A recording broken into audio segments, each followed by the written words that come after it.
Industri keuangan syariah global ini kayaknya lagi ada di persimpangan jalan nih. Setelah puluhan tahun tumbuh, sekarang mungkin waktunya buat kita sama-sama melakukan reality check.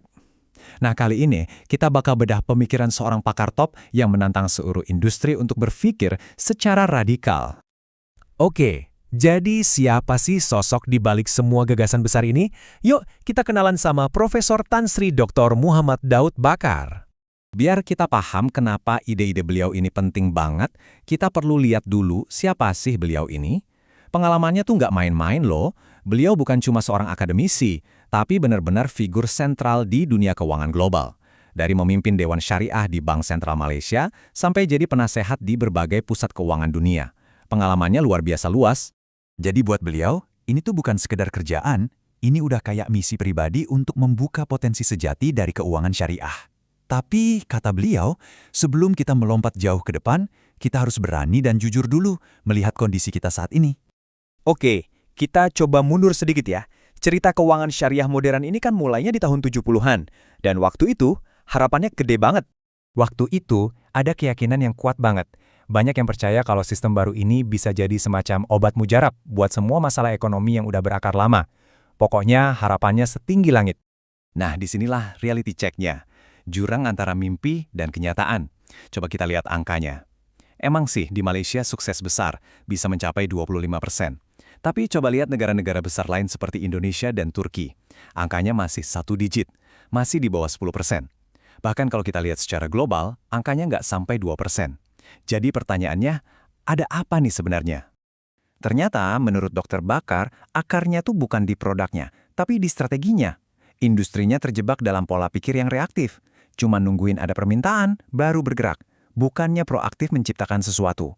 Nah, untuk keluar dari stagnasi ini, kita harus balik lagi ke fondasinya. Kita harus memikirkan ulang aturan mainnya. Oke, memikirkan ulang aturan main. Kedengarannya besar ya, tapi mulainya dari mana? Nah, ternyata mulainya itu dari akarnya. Dari cara kita memandang hukum syariah itu sendiri. Ini dia nih, inti perubahannya. Ada 2 cara pandang. Yang lama itu melihat syariah seperti blueprint bangunan, kaku, saklek, harus sama persis di mana-mana. Nah, pandangan baru yang ditawarkan itu melihat syariah sebagai sebuah kompas.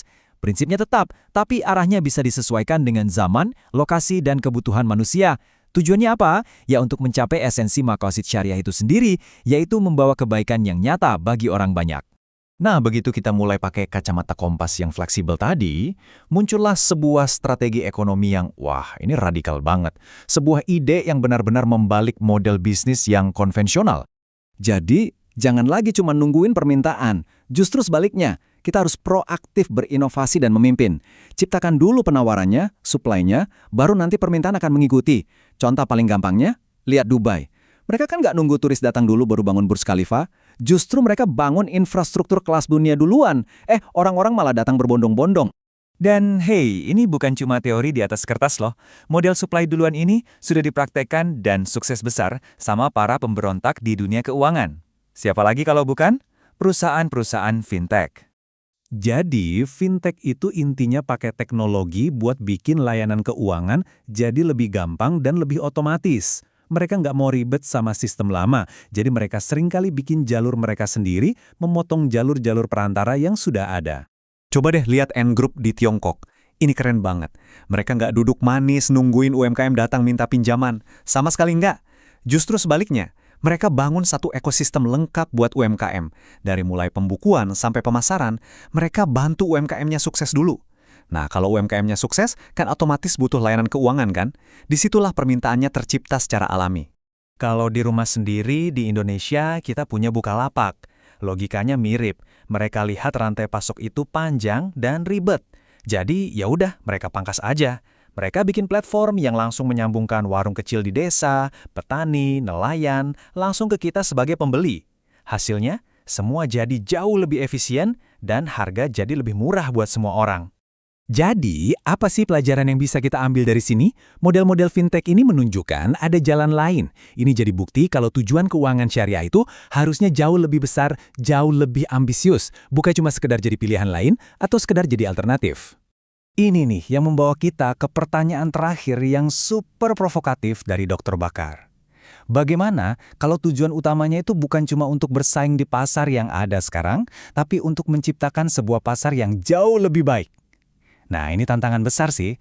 Tantangan untuk berinovasi, untuk menjadi pemimpin, dan pada akhirnya untuk mendefinisikan ulang apa itu arti kesuksesan.